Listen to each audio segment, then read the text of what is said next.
On a mysterious pinpoint in the Pacific Ocean called Easter Island, a gathering of stone giants guards the shore. No one knows who carved them, why they exist, or how the 50-ton monsters were put into place. Yet they're here, unexplainable gargantuan pieces in baffling mystery.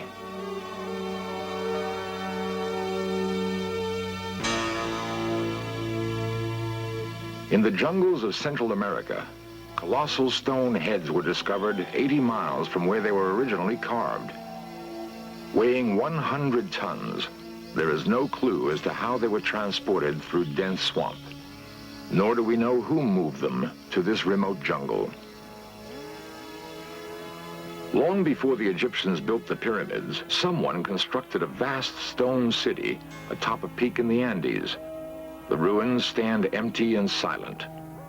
Each carving is a disconnected figure from the past, yet some common origin might join them together. The earth itself bears the portraits of still other giants scratched onto a plateau in California 10,000 years ago. Others were etched with precision into an English hillside long before the building of Stonehenge.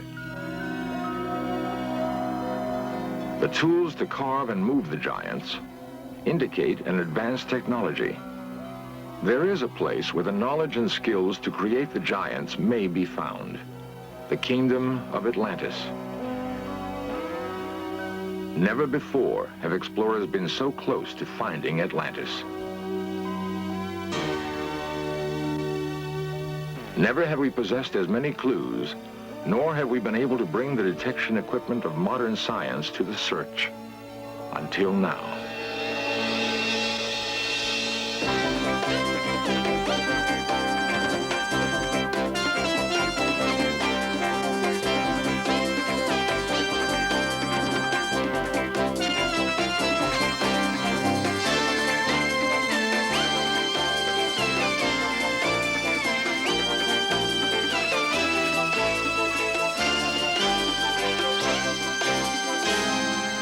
The broken column may be all that remains of an entire civilization blasted apart by an incredible explosion. Atlantis.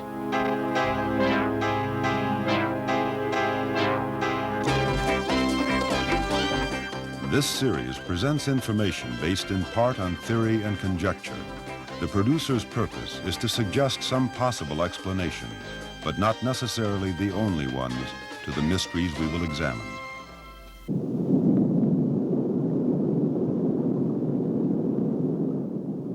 There occurred violent earthquakes and floods, and in a single day and night of misfortune, the island of Atlantis disappeared in the depths of the sea. So wrote the Greek philosopher Plato in the year 421 BC. Since then, adventurers obsessed by the tale of Atlantis have searched for traces of the remains of the fabled kingdom. Atlantis was said to have been a great city-state, ruled by a race of men supposedly descended from the gods. Was it a real city, a wondrous land, or a myth, a tale created by someone's wild imagination? If Atlantis existed, it would have been a place where technology was far more advanced than anywhere else on Earth. To discover such a city, we may use as clues descriptions that can be found in the writings of the great Greek philosopher, Plato. At first, a small Greek island in the Aegean seemed an unlikely place to start the search, for Plato had written of a great and wonderful empire. They had conquered almost all of Africa, he reported, and more than half of Europe. Such a kingdom hardly fits the image of a tiny island like Santorini.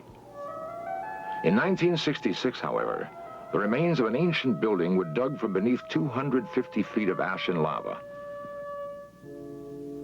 Its broken walls signaled the first discovery of a great city.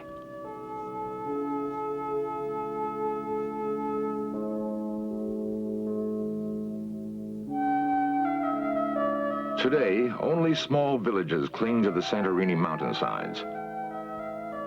But the island was once a large, circular landmass. 3,500 years ago, it was shattered by an incredible volcanic explosion. All that remains is a thin crescent of mountain and a sullen, smoldering volcano that erupts at least twice a century. The volcano that destroyed the island Plato knew as Thera may also have hidden all evidence of Atlantis. In many ways, the ruins are like those found elsewhere in the Aegean, reminiscent of the Minoan civilization.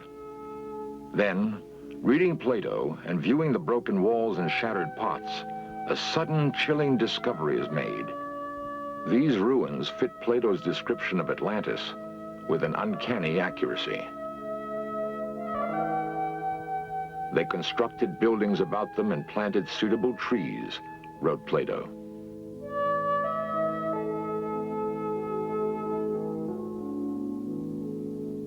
Whatever fragrant things there now are in the earth or woods, or essences which distill from fruit and flower, grew and thrived in that land. They had such an amount of wealth as was never possessed by kings and potentates, and is not likely ever to be again. The entire area was densely crowded and kept up a multitudinous sound of human voices, of din and clatter of all sorts, night and day. There were the king's baths, and there were separate baths for women, and to each of them they gave as much adornment as possible. There were many temples built and dedicated to the gods, also gardens and places of exercise. Plato tells us the citizens of Atlantis were skilled engineers, astronomers, and architects. He describes buildings and tools, and time after time we see in the ruins of Santorini the almost eyewitness accuracy of his account. The clockwork gears fished from the Aegean Sea are part of an ancient computer. It was used to plot the course of the planets and stars across the skies of Greece. The first modern computer was built in 1930, yet these gears were fashioned 2,000 years earlier. Based on a highly advanced understanding of physics, mathematics, and astronomy, there's nothing else like it in classical Greek technology, but it may have derived its origin from Plato's Atlantis.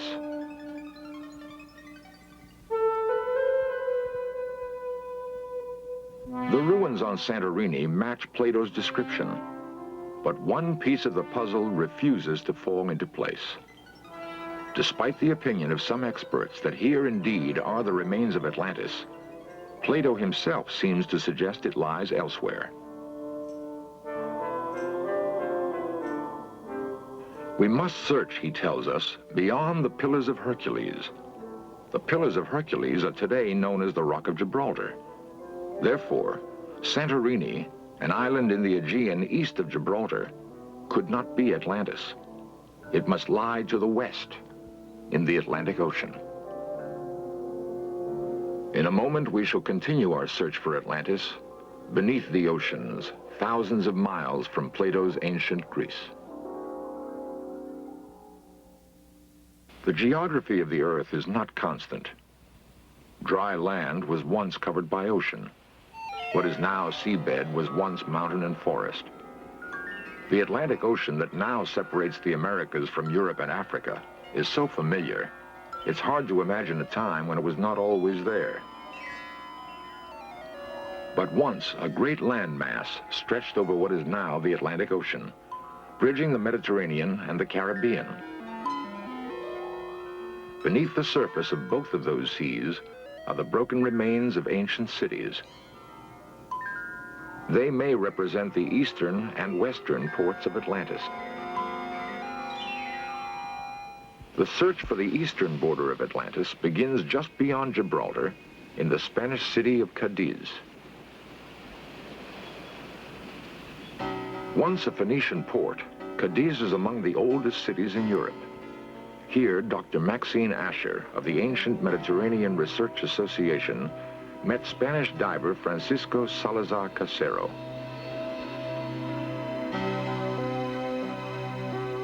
2.5 miles offshore, and 95 feet deep on the continental shelf, Casero found an ancient amphora.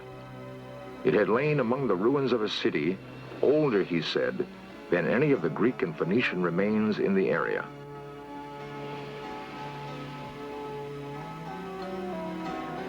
And here, the mystery of Atlantis is complicated by the modern world. According to Dr. Asher, the Spanish government revoked their permission to dive at the site. Spanish politics, she says, have prevented further underwater exploration off Cadiz. Although halted, the Asher expedition produced a significant find. It indicates that the east coast of Atlantis might have been precisely where Plato had placed it, as he said, beyond the Pillars of Hercules. There is other evidence to support Plato's description of an island that was greater than Africa and Asia together.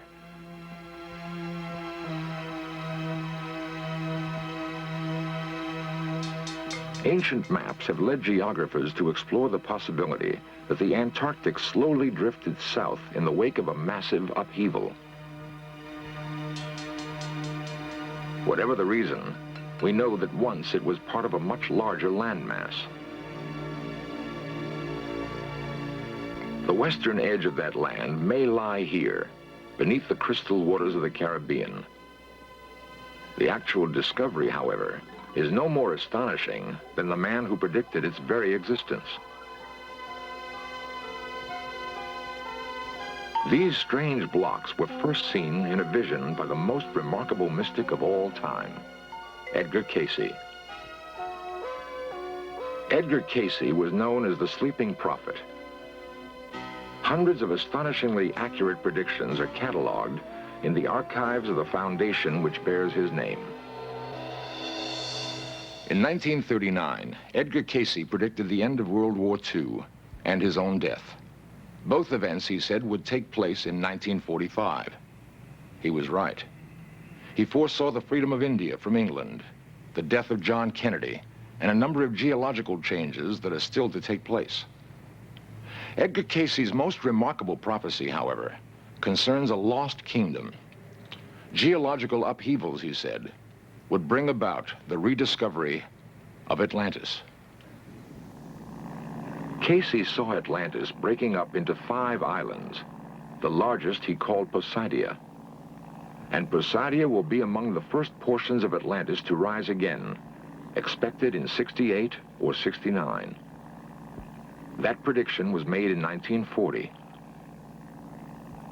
In 1967, a pilot flying over the Bahamas sighted a rectangular structure beneath the crystal clear waters. It was precisely where Cayce had said Atlantis would be, under the slime of ages of seawater, near what is known as Bimini, off the coast of Florida. And here they lie, huge white blocks chiseled with incredible precision and covering a large area of ocean bottom. No one knows how they got here 35 feet beneath the sea off the coast of Bimini. But here they are found. 2 possible explanations exist. 1, the stones are the remains of a network of paved roads.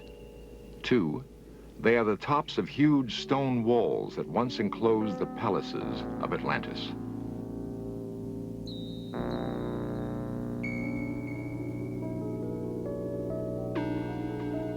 Author Peter Tompkins filmed the work of an expedition that hoped to locate Atlantis using clues from Cayce's writings. Aboard were Count Pino Turola, an Italian archaeologist, underwater explorer Dmitry Rebekov, and archaeologist Dr. David Zink. This expedition was to produce one of the most startling finds ever made in the search for Atlantis.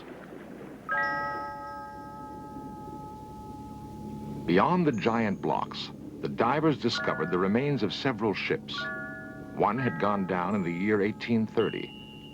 Beneath it lay the fragments of still another ship, one that had sailed the seas more than 3,000 years ago. Not a ship of Atlantis, certainly, but according to Yale's Dr. J. Manson Ballantyne, a voyager from Phoenicia. The Phoenicians were the greatest sea traders of ancient times. Their ships called at every port in the known world. Could it be that Phoenician traders came more than 5,000 miles from the site of classical Mediterranean civilization to deal with a rich and fabled kingdom?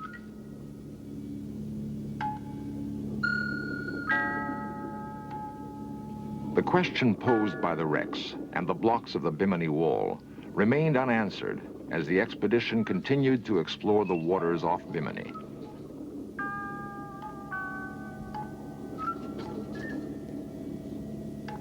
South of the wall, Pino Turola, a leading underwater explorer, discovered 4 marble columns. At first, it was thought they were bits of ballast from a wrecked ship. After days of diving and investigation, Turola developed a different theory.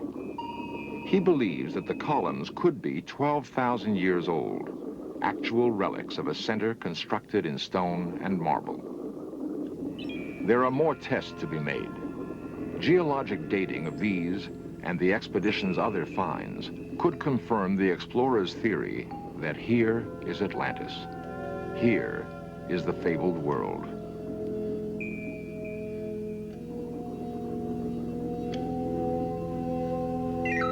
Here, ships may have visited a crowded port. Here, marketplaces may have been filled with the multitudinous sound of human voices that Plato told us about. The din and clatter of all sorts, night and day.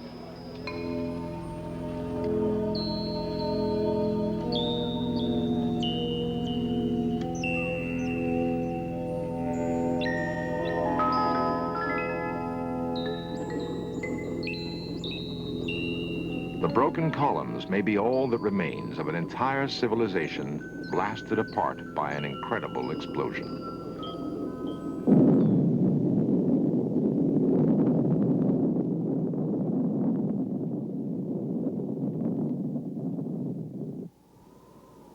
At every one of the sites we have investigated, there are artifacts of a remarkable civilization. But nowhere can we find the remains of the people who once lived in Atlantis. Plato may have explained it when he said the people of Atlantis were warned of impending disaster and they fled. No one has ever investigated this aspect of Plato's account. But if it is correct, the clues to where the Atlanteans went next may be contained in the giant megaliths that guard the lonely outposts of the world. At Easter Island, atop the Andes at Tiahuanaco,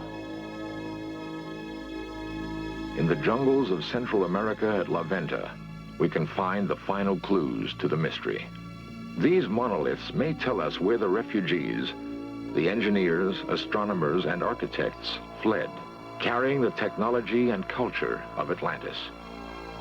If so, we can begin to understand why the great cultures of the past bear such striking similarities. Egypt, one of the greatest of ancient civilizations, is symbolized by its pyramids.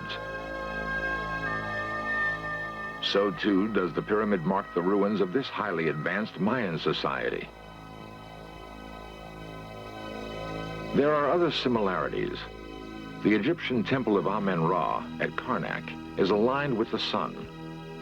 Only at the time of the summer solstice, the sun strikes the central chamber of the temple, known to the ancient Egyptians as the high room of the sun. 8,000 miles away, in the remote peaks of the Andes, the Inca marked the seasonal solstices with this monument. Using almost the same words as the Egyptians, they called it the hitching post of the sun. Perhaps the most remarkable record of the exodus from Atlantis is preserved in the 1,500-year-old pottery of a Peruvian tribe called the Mochica. In their vases and utensils, they depicted Orientals and Negroes, Arabs, Indians, Egyptians, and Greeks, people who might have been known to each other in Atlantis.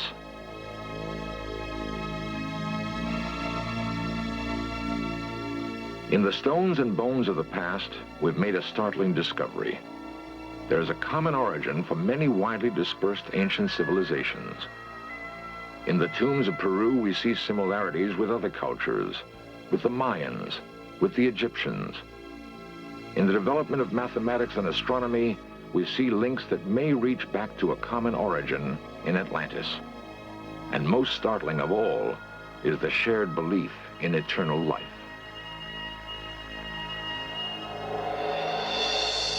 In fragrant linen, buried amidst the treasures of their world, they seek the hereafter, guided by their ancestral traditions. Perhaps their ancestors were the people of Atlantis. We have attempted to piece together the jigsaw puzzle of history that has been scattered by disaster. In so doing, we've found what may be the only remaining traces of the lost kingdom of Atlantis. Of one thing we can be certain: the memory of Atlantis is no myth. It is history.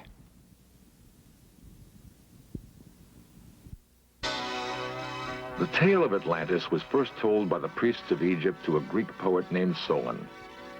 They assured him that the original archive containing the tale of Atlantis still existed. That was 3,000 years ago. In one of his last prophecies, Edgar Cayce said that the archives of Atlantis would one day be revealed in Egypt.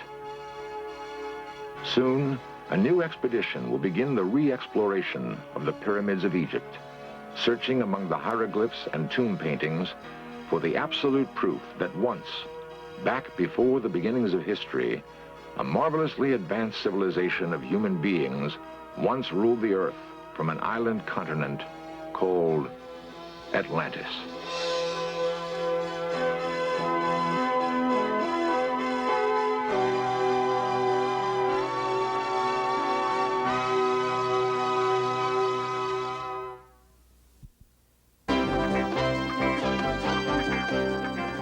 Lost civilizations, extraterrestrials, myths and monsters, missing persons, magic and witchcraft, unexplained phenomena. In Search of cameras are traveling the world, seeking out these great mysteries. This program was the result of the work of scientists, researchers, and a group of highly skilled technicians.